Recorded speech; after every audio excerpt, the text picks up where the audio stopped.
মৰমৰ ছাত্ৰ ছাত্ৰীসকল, তোমালোকক মই মোৰ চেনেলটোলৈ স্বাগতম জনাইছোঁ। আজি মই ক্লাছ 7ৰ সমাজ বিজ্ঞান পাঠ্যপুথিৰ পাঠ 23 নিৰ্বাচন আৰু নিৰ্বাচনী প্ৰক্ৰিয়া পাঠটোত থকা প্ৰশ্নসমূহ লগতে অনুশীলনীত থকা প্ৰশ্নসমূহৰ উত্তৰসমূহ আলোচনা কৰিম। গতিকে তোমালোকে ভিডিঅ'টো প্ৰথমৰ পৰা শেষলৈকে চাবা। পৃষ্ঠা নম্বৰ 2 তোমালোকক দিয়া আছে উত্তৰ লিখা। ক নম্বৰ প্ৰশ্নটো হৈছে প্ৰত্যক্ষ নিৰ্বাচন কি? তোমালোকে উত্তৰত লিখিবা যি নিৰ্বাচনত ভোটাৰসকলে পোনপটীয়াভাৱে ভোটদান কৰি প্ৰতিনিধি নিৰ্বাচন কৰে তেনে নিৰ্বাচনক প্ৰত্যক্ষ নিৰ্বাচন বোলে।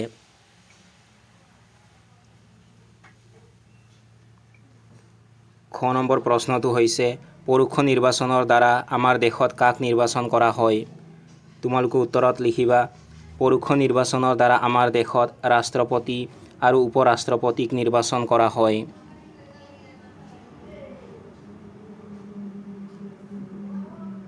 গ নম্বৰত দিয়া আছে ৰাষ্ট্ৰীয় দল কি? তোমালোকে উত্তৰত লিখিবা এটা ৰাজনৈতিক দলে ৰাষ্ট্ৰীয় দল হিচাপে স্বীকৃতি লাভ কৰিবলৈ হ'লে নিৰ্বাচনী আয়োগৰ স্বীকৃতিপ্ৰাপ্ত হোৱাৰ উপৰি 3খন বা ততোধিক ৰাজ্যৰ নিৰ্বাচনত প্ৰতিদ্বন্দ্বিতা কৰিবৰ বাবে পঞ্জীয়নভুক্ত হ'ব লাগে।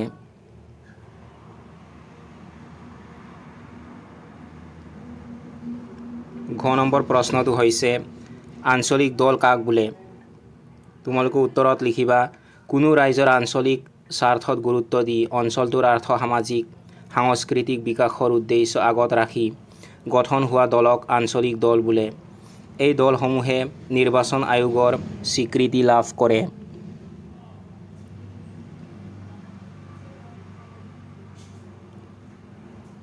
পৃষ্ঠা নম্বৰ 203 দিয়া প্ৰশ্নসমূহ হৈছে ইয়াত তোমালোকক কৈছে উত্তৰ লিখা।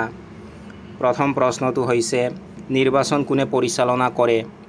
তোমালোকে উত্তৰত লিখিবা নিৰ্বাচনী আয়োগে। নেক্সট প্ৰশ্নটো হৈছে নিৰ্বাচনী আয়োগৰ দুটা কাৰ্যাৱলী কোৱা। তোমালোকে উত্তৰত লিখিবা নিৰ্বাচনী আয়োগৰ দুটা কাৰ্যাৱলী হ'ল নিৰ্বাচনৰ তাৰিখ আৰু কাৰ্যসূচী প্ৰস্তুত কৰা, মুক্ত আৰু নিকা নিৰ্বাচন অনুষ্ঠিত কৰিবৰ বাবে নিৰ্বাচনী আচৰণ বিধি বলবৎ কৰা।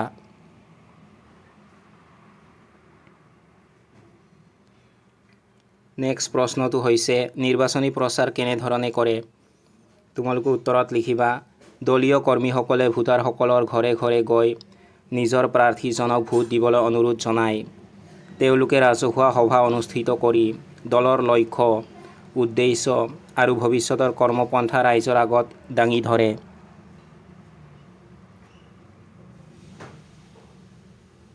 নেক্সট প্ৰশ্নটো হৈছে ভোট গ্ৰহণ কেন্দ্ৰ কোনে পৰিচালনা কৰে? তোমালোকে উত্তৰত লিখিবা নিৰ্বাচনী বিষয়া আৰু পৰ্যবেক্ষকে। নেক্সট প্ৰশ্নটো হৈছে ৰাজ্যৰ মুখ্যমন্ত্ৰীক কোনে নিযুক্তি দিয়ে? তোমালোকে উত্তৰত লিখিবা ৰাজ্যপালে। নেক্সট প্ৰশ্নটো হৈছে লোকসভাৰ আসনৰ সংখ্যা কিমান? তোমালোকে উত্তৰত লিখিবা 545খন। নেক্সট কুৱেশ্যনটো হৈছে ৰাষ্ট্ৰপতিয়ে লোকসভালৈ কেইজন সদস্য মনোনীত কৰে? তোমালোকে উত্তৰত লিখিবা 2জন। অনুশীলনীৰ 1 নম্বৰত দিয়া আছে চমু উত্তৰ লিখা। ক নম্বৰ প্ৰশ্নটো হৈছে বিধানসভাৰ সদস্যসকলক কোনে নিৰ্বাচিত কৰে? তোমালোকে উত্তৰত লিখিবা বিধানসভাৰ সদস্যসকলক ভোটাৰসকলে পোনপটীয়াভাৱে ভোটদান কৰি নিৰ্বাচিত কৰে।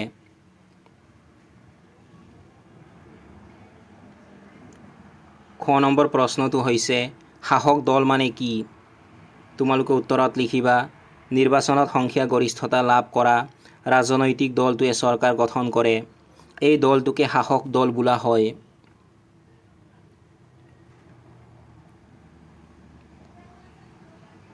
গ নম্বৰ প্ৰশ্নটো হৈছে দেশত মধ্যকালীন নিৰ্বাচন কেতিয়া হয়?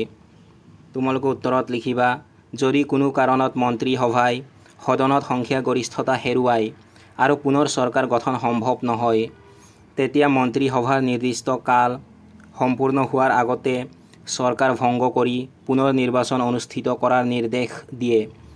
এনে নিৰ্বাচনক মধ্যকালীন নিৰ্বাচন বোলে।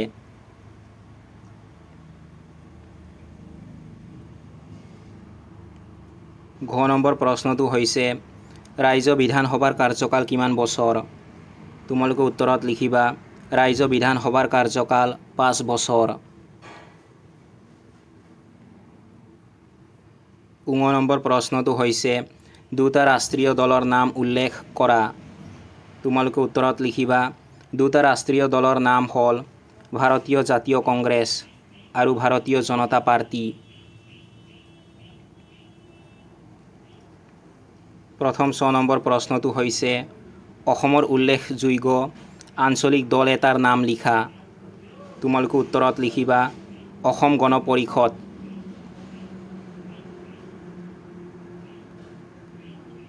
দুই নম্বৰত দিয়া আছে উত্তৰ লিখা। ক নম্বৰ প্ৰশ্নটো হৈছে ভাৰতৰ নিৰ্বাচনী প্ৰক্ৰিয়াটো কেনেধৰণৰ? বৰ্ণনা কৰা। তোমালোকে উত্তৰত লিখিবা ভাৰতৰ নিৰ্বাচন প্ৰক্ৰিয়াটো এক বিশেষ প্ৰক্ৰিয়া। কেন্দ্ৰীয় পৰ্যায়ত ৰাষ্ট্ৰপতিয়ে এখন নিৰ্বাচনী আয়োগ গঠন কৰে, য'ত এজন মুখ্য নিৰ্বাচনী আয়ুক্ত আৰু দুজন নিৰ্বাচনী আয়ুক্ত থাকে। এই আয়োগে নিৰ্বাচনৰ তাৰিখ আৰু কাৰ্যসূচী প্ৰস্তুত কৰে। এই প্ৰক্ৰিয়াৰ ভিতৰত মনোনয়ন পত্ৰ দাখিল, পৰীক্ষা, প্ৰত্যাহাৰ আৰু ফলাফল ঘোষণাৰ তাৰিখ নিৰ্ধাৰণ কৰা হয়। নিৰ্বাচনৰ সময়ত নিৰ্বাচনী আচৰণ বিধি বলবৎ কৰা হয়, যাতে মুক্ত আৰু নিকা নিৰ্বাচন অনুষ্ঠিত হয়। নিৰ্বাচনৰ দিনা ভোটাৰসকলে ইলেক্ট্ৰনিক ভোটদান যন্ত্ৰ (EVM) বা বেলট পেপাৰ যোগে ভোটদান কৰে।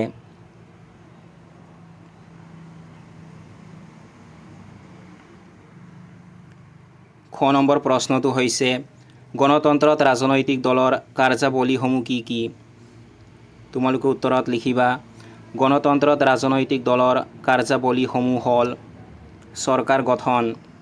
ৰাজনৈতিক দলে নিৰ্বাচনত সংখ্যাগৰিষ্ঠতা লাভ কৰি চৰকাৰ গঠন কৰে। জনমত গঠন। ৰাজনৈতিক দলসমূহে ৰাইজৰ মাজত বিভিন্ন নীতি আৰু আদৰ্শৰ প্ৰচাৰ চলাই জনমত গঠন কৰে। নিৰ্বাচনী প্ৰচাৰ। তেওঁলোকে নিজ দলৰ হৈ প্ৰতিদ্বন্দ্বিতা কৰিবলগীয়া নেতাজনক লগত লৈ নিজ নিজ সমষ্টিত ৰাজহুৱা সভা অনুষ্ঠিত কৰি দলৰ লক্ষ্য, উদ্দেশ্য, ভৱিষ্যতৰ কৰ্মপন্থা ৰাইজৰ আগত দাঙি ধৰে। জনসাধাৰণৰ সমস্যা সমাধান।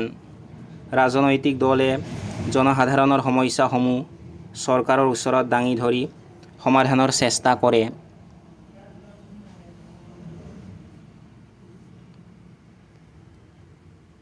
গ নম্বৰ প্ৰশ্নটো হৈছে গণতন্ত্ৰত বিৰোধী দলে কেনেকৈ চৰকাৰক নিয়ন্ত্ৰণ কৰে? তোমালোকে উত্তৰত লিখিবা গণতন্ত্ৰত বিৰোধী দলে বিভিন্ন ধৰণে চৰকাৰক নিয়ন্ত্ৰণ কৰে, যেনে চৰকাৰক সঠিক পথত ৰখাত সহায় কৰে, আইন প্ৰণয়নৰ ক্ষেত্ৰত গঠনমূলক পৰামৰ্শ আগবঢ়ায় আৰু প্ৰয়োজন সাপেক্ষে দোষ ক্ৰুটি আঙুলিয়াই দিয়ে। চৰকাৰে জনকল্যাণমূলক আঁচনি কাৰ্যকৰী নকৰিলে তাৰ সমালোচনা কৰি আঁচনিসমূহ কাৰ্যকৰণৰ বাবে সুস্থ জনমত গঠন কৰে। সদনৰ অধ্যক্ষৰ জৰিয়তে বিভাগীয় মন্ত্ৰীসকলৰ পৰা কামৰ খতিয়ান বিচাৰে।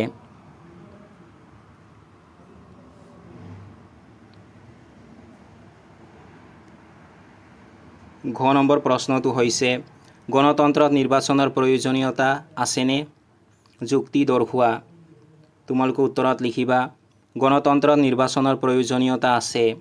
ইয়াৰ যুক্তি তলত দিয়া হ'ল। নিৰ্বাচন জনসাধাৰণৰ মত প্ৰকাশৰ এক গুৰুত্বপূৰ্ণ মাধ্যম। ইয়াৰ জৰিয়তে ভোটাৰসকলে নিজৰ পচন্দৰ প্ৰতিনিধি বাছি ল'ব পাৰে। নিৰ্বাচনৰ দ্বাৰা এখন গণতান্ত্ৰিক চৰকাৰ গঠন কৰা হয়। নিৰ্বাচনে জনসাধাৰণক দেশৰ শাসন ব্যৱস্থাত অংশগ্ৰহণ কৰাৰ সুযোগ দিয়ে।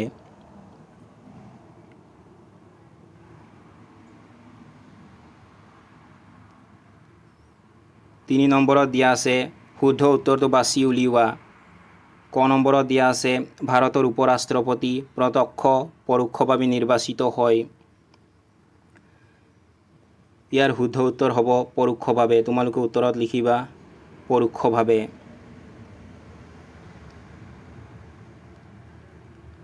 খ নম্বৰত দিয়া আছে লোকসভাৰ সদস্য সংখ্যা 545 126 জন। ইয়াৰ শুদ্ধ উত্তৰ হৈছে 545। গতিকে তোমালোকে উত্তৰত লিখিবা 545 জন।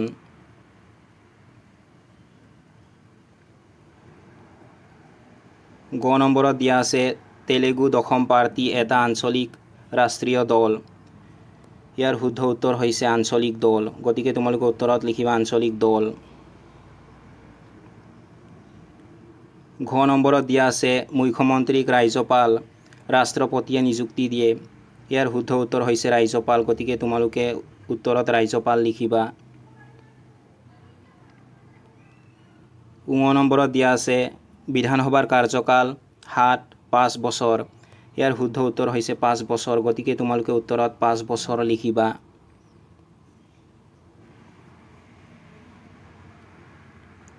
4 নম্বৰত দিয়া আছে চমুটোকা লিখা।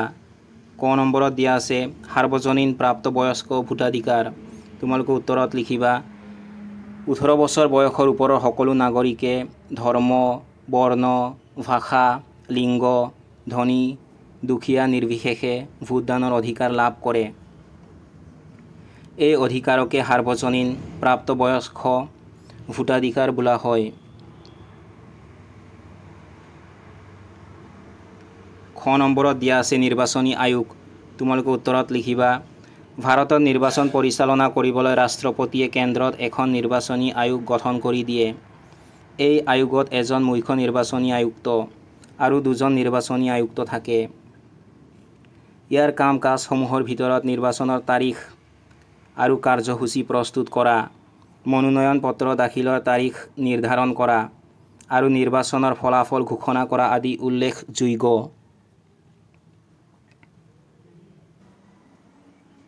গ নম্বৰত দিয়া আছে ৰাজনৈতিক দল। তোমালোকে উত্তৰত লিখিবা নিৰ্দিষ্ট নীতিৰ ওপৰত প্ৰতিষ্ঠিত একে আদৰ্শৰে অনুপ্ৰাণিত হয় সাংগঠনিকভাৱে নাগৰিকসকলে যেতিয়া কোনো সংস্থা গঢ়ি তোলে আৰু সাংবিধানিক উপায়েৰে চৰকাৰ গঠন কৰাৰ প্ৰচেষ্টা চলায় তেতিয়া তাক ৰাজনৈতিক দল বোলা হয়।